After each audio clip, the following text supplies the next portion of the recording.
ছোট্ট সোনামণিরা তোমরা কেমন আছো? সকলে ভালো থাকো, আদর ভালোবাসা নিও। শাহিন হ্যান্ডরাইটিং স্কুলের পক্ষ থেকে তোমাদের সকলকে স্বাগত জানাচ্ছি। আজকে আমি তোমাদের মাঝে 3টা অতি সহজ সুন্দর বর্ণ তোমাদের শেখাবো। তোমরা খুব ধৈর্য সহকারে শিখবে। বর্ণগুলো খুব সহজ। আমি প্রথমে যে বর্ণটি তোমাদের মাঝে দেখাবো সেটা হচ্ছে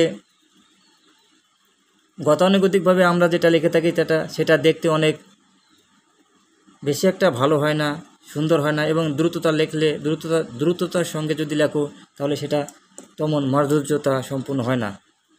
তো আমরা গতানুগতিকভাবে যদি আমরা তয়া লিখি, তটা সাধারণত গতানুগতিকভাবে এরকম আমরা লিখি। এর থেকেও সুন্দর করে যদি তুমি লেখার চেষ্টা করো তাহলে তোমার অবশ্যই হবে। চলো দেখি কিভাবে লিখতে হয় সেরকম।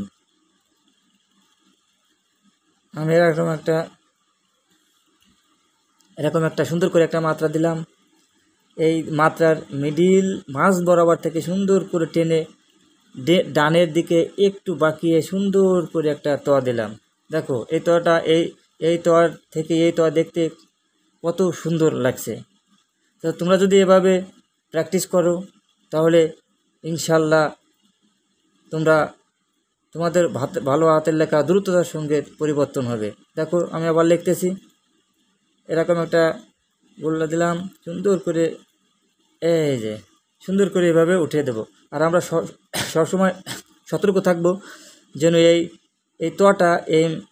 তোয়াটার যে লেজ, এই লেজটা যেন এই মাত্রার সঙ্গে না মিশে যায়। আর মাত্রার সঙ্গে যদি মিশে যায়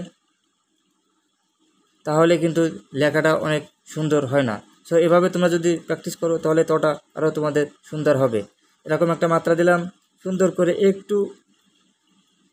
একটু ডানে একটু বাঁকিয়ে এরকম সুন্দর করে লিখতে হয়। এরকম করে প্র্যাকটিস করবে, ইনশাল্লাহ তোমাদের হাতে লেখা আরও সুন্দর হবে। এভাবে লিখবে না, এভাবে সুন্দর করে লিখবে।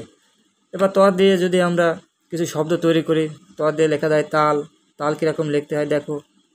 তোয়া দিয়ে মাত্রা দিলাম, সুন্দর করে একটা তোয়া দিলাম, তোয়ার সাথে একটা আকার দিলাম, এখানে সুন্দর করে একটা ল দিলাম, হয়ে গেল তাল। তোয়াতে তাল। আবার তোয়াতে লেখা যায় তলোয়ার, লেখো। একটা মাত্রা দিলাম, সুন্দর করে একটা তোয়া দিলাম,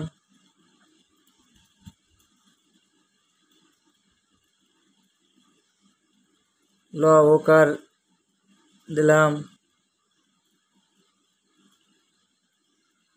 মন্তস্থ আকার দিলাম, এবার একটা র দিলাম, হয়ে গেল তলোয়ার।